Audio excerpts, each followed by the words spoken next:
Hi, this is InfoShare, and today I want to talk to you about the extremely popular service called Uber.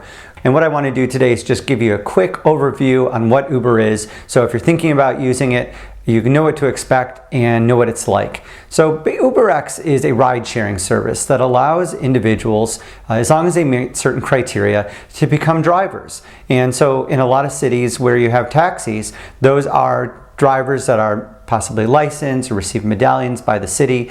But in this case, you have private drivers, just individuals who go through background checks and meet certain conditions with their car, and they're able to drive passengers around. And so basically, here's how it works. You have an application on your iPhone or an Android device, and what you can do is you can request a ride. And when you request a ride, you use the application and you mark where your location is, and drivers are able to find you based on the location that you pick. A lot of times there are issues where drivers can't locate you, and the application that the drivers use often gives the wrong directions to your location, but there is a way to call the drivers and let them know where you are or where you're standing on a corner. And so it's a pretty simple process, and the great thing about Uber is that when you leave the car, you don't have to worry about paying anything. Everything's based on your credit card that you use when you sign up with Uber. But there are some things that you need to know about drivers when you're using UberX, and because there's such a variety of drivers, and they don't have to go through any type of tests to know if they understand the geography and the city that they're working in. It's a bit of a hodgepodge in terms of the quality of the drivers that you have. Some drivers are amazing, and you feel like they've gone above and beyond with your ride. And in other cases, the experience isn't as good, and maybe it takes them a while to get to you, or their customer service isn't great. But with UberX, there's no tipping, and so there's really no incentive for the driver other than maintaining a score that Uber values, so that if you and what happens is when you go on a ride and when you're done with that ride, you rate your driver, and you rate them on a 1, 2, 3, 4, 5 star scale. And that rating is important, because if the rating drops underneath a certain amount, then UberX could potentially kick out some of those drivers. And it's also nice to know that when you have a car coming, the application will tell you what the rating is of that driver. And so what I've found, and I've taken a bunch of Ubers at this point, is that if you have a driver that I'd say is a 4.8 to 5, then they're excellent. And I'd say 4.6, 4.7, good. Anything under 4.6 and the experience may not be great. But it's overall, the drivers are pretty good, and a lot of them are just very flexible about working with the customer, and I've found most are pretty easygoing. There are some things with Uber that you should know about. One of them is their concept of surge pricing.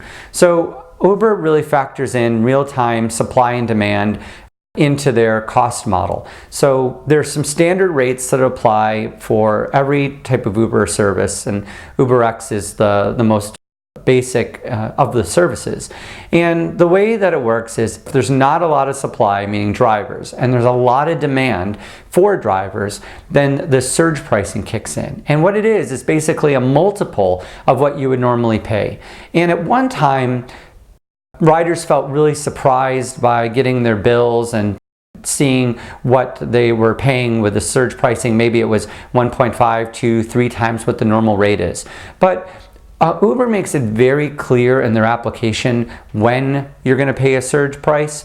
And there are a lot of people who've been very critical of Uber and services that might be similar in doing that type of surge pricing, and just saying that they're gouging customers. My take is, if you feel like you're being gouged, then just don't use the service. So I think it's pretty simple. The surge pricing is there, according to Uber, to encourage more drivers to come out. So if an Uber driver isn't logged into the system, and they see that the surge pricing is going up to 1.5, 2, 3 times whatever the amount is, that is the kind of catalyst to get more drivers out onto the road And because ultimately Uber wants to service as many customers as possible, and whatever they can do to get more drivers to be able to do that, the better. So there are no surprises with surge charging.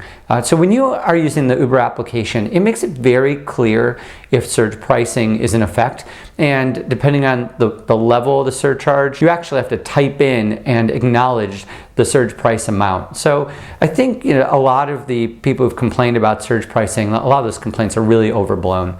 You just need to be aware of it, and you need to understand that surge pricing is a reality within Uber, and if the surge pricing is too high, don't use it. I mean, I can tell you that where I live, there's a certain time where surge pricing goes above and beyond what a normal cab would be. So that's just a point where, as a passenger or as a customer, you can make a decision on what you want to do. So I want to talk about security for a few minutes, because a lot of people, when Uber first came out, were concerned about security, and I think anytime you're getting into anyone else's car and you don't know them, you absolutely need to be concerned about security.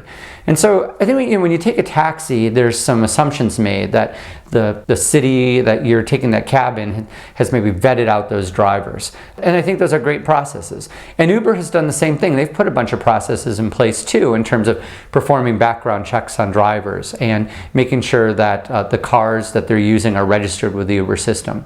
In a lot of ways, I think taking an Uber it can be safer in some ways than a regular taxi cab. Because when you get into an Uber and when you request a ride on your mobile phone, the application will tell you what the license plate number is for that driver and their name. So before you get into the car, it is extremely important when you're using the service to validate and double check and make sure that the license plate on the car that's picking you up matches the license plate that's in the Uber application.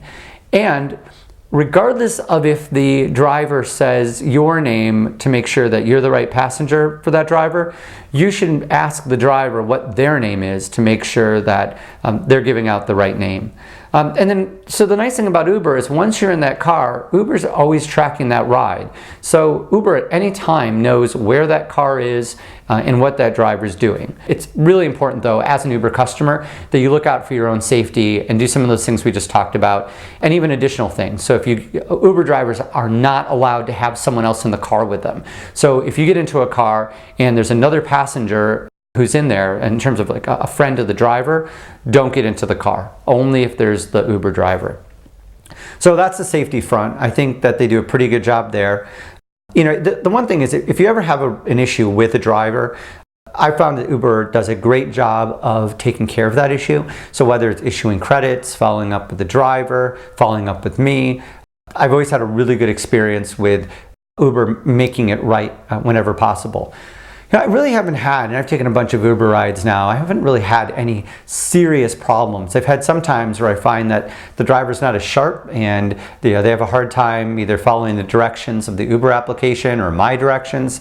But yeah, I think you could have that even with a cab driver, so I think that just can happen. So when you're done with your Uber ride, the great thing is, like I said before, you don't have to worry about paying anybody any cash. All you do is you get out of the car, everything is already baked into the ride, the cost of the ride, so no money changes place, you just get out of the car and your credit card is charged, and within usually a minute, you can see on the Uber application what the charge is, and then it gives you an opportunity to rate the driver and put any comments in about the driver. So I hope you found this video helpful. Please subscribe to my channel. I'd really appreciate that. Again, if you have any questions or comments that you want to share about Uber, please do that in the comments right below this video. So thanks for listening, and we'll see you again next time.